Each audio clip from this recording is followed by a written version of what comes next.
Vous écoutez Alger Chaîne 3, le journal.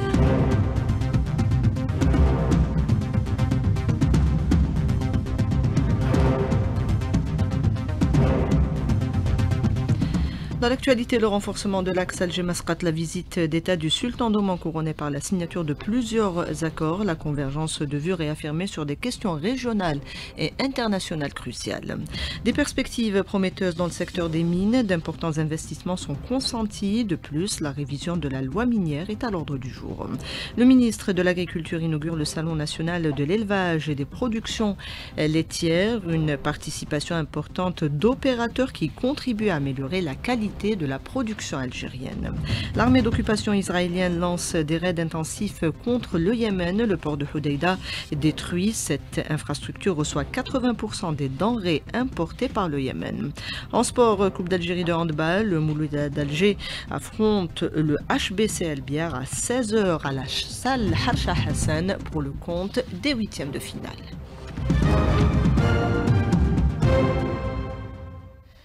Madame, Monsieur, bonjour. Représentant du président de la République, Abdelmajid Tebboune, président en exercice du Forum des chefs d'État et de gouvernement du MAEP, le Premier ministre s'est rendu ce mardi à Freetown. Nadir Larbaoui prendra part aux travaux du 3e Forum africain de haut niveau sur la coopération sud-sud et triangulaire pour le développement durable prévu à partir de demain. Alger et Masqat consolident leur coopération. Plusieurs mémorandums d'entente ont été signés à l'issue de la visite d'État du sultan d'Oman en Algérie. Ces accords ont trait, entre autres, au secteur de la justice, l'enseignement supérieur, l'agriculture ou encore l'énergie.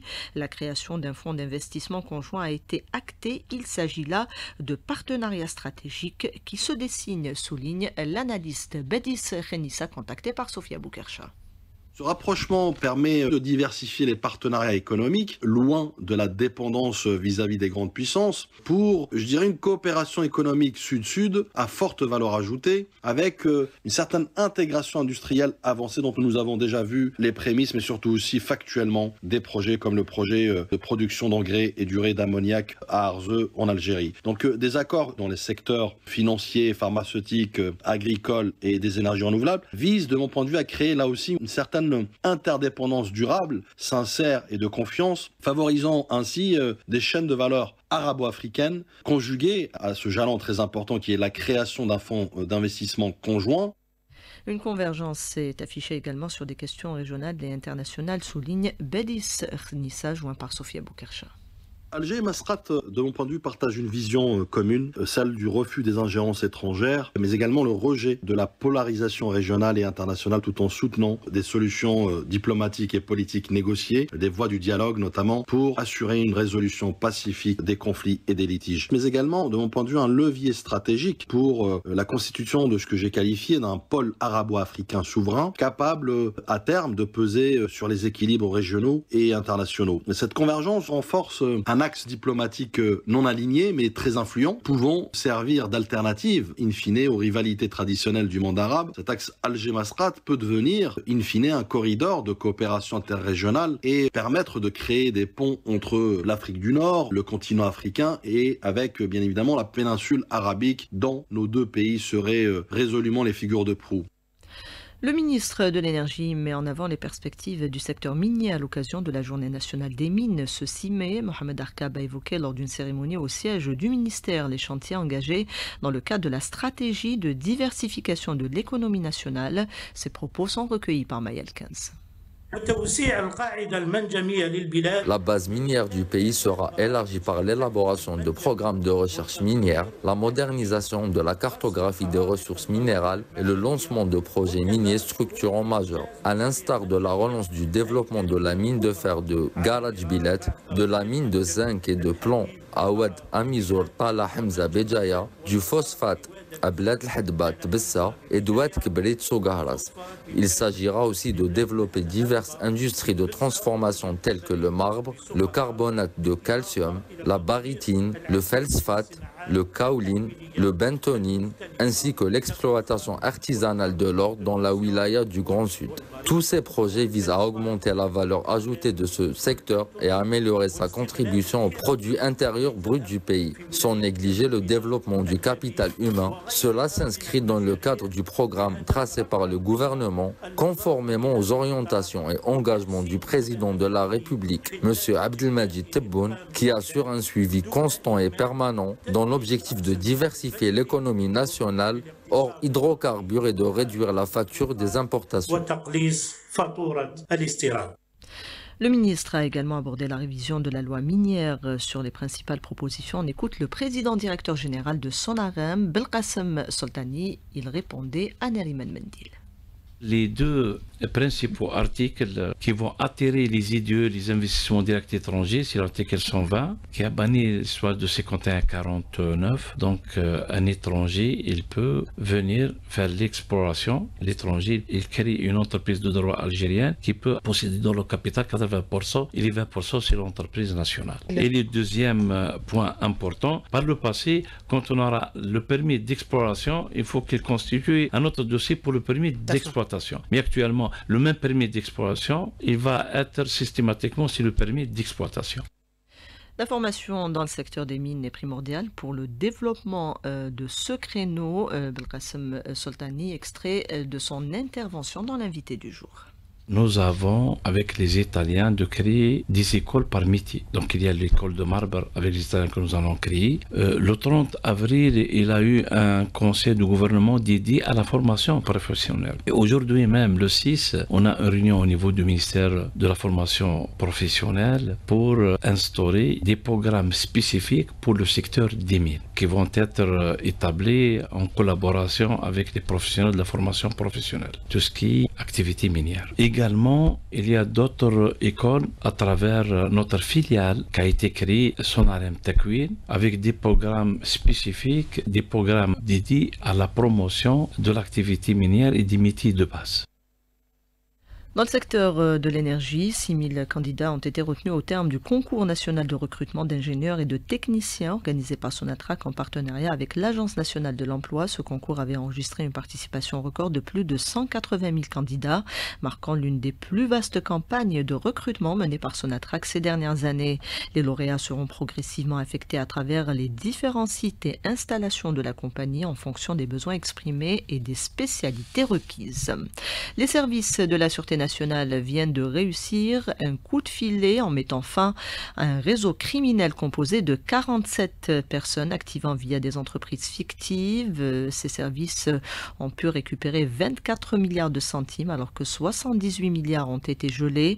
De même, des biens et des véhicules dont la valeur est estimée à plusieurs centaines de milliards ont été visés. L'information doit être crédible et sourcée dans le souci de garantir aux citoyens le droit à l'information, un point souligné une nouvelle fois par le ministre de la Communication à l'occasion d'une journée d'études présidée ce matin par la ministre des Relations avec le Parlement, le ministre Mohamed Meziane. Ses propos sont recueillis par Sofia Boukercha. Les médias ont été classés selon des dispositions de la Constitution, parmi les domaines devant être encadrés par une loi organique, car ils constituent le cadre de référence pour l'exercice de l'activité médiatique, consacrant ainsi le droit du citoyen à une information objective, véridique et fiable. Pour cette raison, j'insiste sur la crédibilité de l'information et la fiabilité des sources. Vous savez, compte tenu de ces nouvelles techniques médiatiques, que certains se réclament de la profession sans posséder les compétences nécessaires. Ils tirent leurs informations des réseaux sociaux et des groupes qui se cachent derrière les contenus diffusés sur ces réseaux. Ces contenus, de manière objective, doivent être combattus car ils véhiculent des valeurs contraires aux valeurs sociales, culturelles et éthiques. Des propos recueillis par Sofia Boukercha. Le rôle de la mosquée des Zaouïas dans la promotion de la citoyenneté et le renforcement du franc interne. Une conférence a été initiée ce matin par l'autorité nationale indépendante des élections. Le compte rendu de Hanan Seissi. La promotion de la citoyenneté, le renforcement du front interne et le rôle de la mosquée et des zaouïas au centre de la réflexion initiée par l'ANI dans le cadre de la mission constitutionnelle qui lui est assignée. Autour de cette table ronde qui se déroule ici au siège de l'ANI, les représentants du Parlement, des chercheurs et spécialistes de la question, mais aussi des cadres des institutions militaires et civiles se penchent sur les moyens et l'approche de valorisation de ces deux institutions, à savoir la mosquée et les zaouïas, au vu de leur impact sur la société et leur mission de sensibilisation sur le renforcement du front interne. En ce sens, tous les aspects y afférents sont abordés, notamment l'expérience ou le volet historique de la question qui témoigne de l'importance de l'œuvre de la mosquée et la zaouïa dans la mobilisation des Algériens autour de la cause nationale, considérée comme le berceau du mouvement nationaliste, à travers le rôle éducatif aussi, la formation des élites de la révolution algérienne et la promotion du sens de la citoyenneté, mais aussi un vecteur qui a su asseoir le référent algérien comme principe socioculturel. Les participants s'accordent sur le fait de l'importance de promouvoir le rôle des mosquées et des zaouïas au regard du contexte mondial et les enjeux, où la mobilisation de tous les Algériens demeure une condition incontournable pour la concrétisation du développement et la préservation des acquis nationaux. Du siège de l'autorité nationale indépendante des élections, Hanan Saïssi, Alger 3. Tous les vols ont été annulés à l'aéroport de Port-Soudan à la suite d'une attaque de drone. Selon un représentant de l'aéroport, la frappe a visé une zone utilisée par l'aviation civile soudanaise. Jusqu'à présent, cet aéroport était le seul à assurer des vols internationaux. Aucune information n'a été communiquée sur d'éventuelles victimes. Toujours à l'étranger, le Yémen qui a subi un déluge de feu ces dernières heures. Plus de 48 frappes ont visé El Hodeïda, Sanaa et d'autres villes. Le bilan provisoire est de 4 morts et 42 blessés. L'aviation de l'armée sioniste a détruit le port d'El Hodeïda, le deuxième de la mer Rouge, qui reçoit 80% des denrées alimentaires importées par le Yémen. L'agression a également touché des usines. La veille, le mouvement Ansarallah avait, pour rappel, lancé un missile sur le principal aéroport israélien. Depuis Sanaa, on écoute Mohamed El Bariti, membre du bureau politique du mouvement Ansarallah. Il est contacté par Rabia Slimani. Il y a de lourdes pertes dans les infrastructures civiles, notamment l'aéroport et la cimenterie Bejil. Les conséquences de l'agression sioniste sont énormes sur le port d'El Hodeïda, mais aussi le port pétrolier de Ras Aïssa. La crise du carburant va donc s'accentuer. Mais nous sommes déterminés à résister. Nous avons toujours été conscients que nous sommes en face d'un ennemi qui dispose de grandes capacités militaires, un ennemi qui n'a aucune valeur morale ou humaine. Nous sommes donc prêts à tous les sacrifices pour soutenir nos frères à Gaza. Nous allons riposter à cette agression. Il faut rappeler que le Yémen est en mesure d'infliger à l'ennemi sioniste de lourdes pertes, notamment sur le plan économique. Il a été contraint d'interrompre son trafic maritime sur la mer Rouge pour un itinéraire alternatif autour du cap de Bonne-Espérance, plus lent et plus coûteux. L'ennemi sioniste, même s'il subit des pertes énormes, il n'arrive pas à assurer sa défense. Il ne peut pas intercepter nos missiles et nos avions. Israël n'est pas en mesure de parvenir à son objectif principal qui est de stopper nos opérations militaires qui frappent et menacent sa sécurité. Et sans l'arrêt du génocide en cours à Gaza, il n'y aura pas d'escalade selon ce membre du bureau politique d'Ansarallah. Notre principe est d'instaurer une nouvelle équation basée sur la réciprocité dans l'arrêt de la guerre et la fin de l'embargo. Il faut stopper le génocide en cours à Gaza et lever le blocus imposé à ses habitants. Nous disposons des moyens qui nous permettront d'infliger de lourdes pertes à l'ennemi sioniste. Je rappelle enfin que toutes nos opérations militaires contre Israël se font en coordination avec le mouvement de résistance Hamas et à sa demande. Cette SOS du représentant permanent de l'État de Palestine auprès des Nations Unies, Riyad Mansour, qui interpelle une nouvelle fois l'ONU sur l'agression sioniste et la situation humanitaire dans la bande de Gaza, alors que la puissance occupante annonce l'enrôlement de dizaines de réservistes dans l'armée cette semaine pour lancer une nouvelle opération militaire afin d'occuper totalement l'enclave. Depuis Gaza, on écoute les précisions du journaliste Rami Abou Jamous, contacté par Rabia Slimani. Netanyahou et son gouvernement d'extrême droite, ils ont pris la décision de serrer un peu plus les taux sur Gaza. Ils ont passé à ce qu'on appelle le plan, deuxième phase, le plan de réoccupation de la bande de Gaza. Ils ont déjà occupé à peu près entre 30 et 35% de la bande de Gaza en faisant une zone tampon sur toutes les frontières entre Gaza et Israël et surtout l'occupation de toute la ville de Rafah également. Et là, ils veulent occuper un peu plus de territoire et serrer la population et obliger la population de se déplacer pour la énième fois vers le sud. On attend malheureusement dans les jours à venir beaucoup plus de massacres, beaucoup plus de boucheries pour que pousser la population à se déplacer pour la énième fois vers le sud pour arriver à l'expulsion de toute la population de Gaza vers l'étranger. La population de Gaza qui reste attachée à sa terre, y compris dans le nord de l'enclave, c'est ce que précise Faras Awad, membre de la direction des services de santé dans cette région. Il est contacté par Karim Abnour. Il n'y a pas d'ordre pour évacuer le nord de la bande, c'est une guerre psychologique. Quoique ce gouvernement terroriste peut opérer dans ce sens, mais on est au nord et on y restera. Malgré tout ce blocus, ni médicaments, ni nourriture, ni eau, la famine déchiquette les enfants et les personnes âgées. La farine stockée depuis longtemps coûte $500. Pendant les 18 mois de génocide, j'étais dans le complexe hospitalier Kamal Adouane où tous nos véhicules ont été démolis, sauf 2 ambulances. Maintenant, on est dans la clinique Cheikh Ardouane, dans une très petite salle. On a besoin de l'élargir et ça nous coûtera $8000. On est 20 agents à l'intérieur. Le matériel vétuste nécessite une maintenance. Aucune pièce de rechange ne nous est parvenue depuis 90 jours et on travaille sans salaire. La compagnie aérienne nationale Air Algérie a annoncé dans un communiqué l'annulation de 2 vols sur la ligne Alger-Toulouse en raison d'un mouvement de grève prévu en France. La compagnie a invité ses voyageurs à contacter son centre d'appel au 3302 pour toute information complémentaire. Le ministre de l'Agriculture inaugure la première édition du Salon national de l'élevage et des productions laitières à Tizi Ouzou. Une forte participation est enregistrée à ce rendez-vous, nous dit Mohamed Haouchine.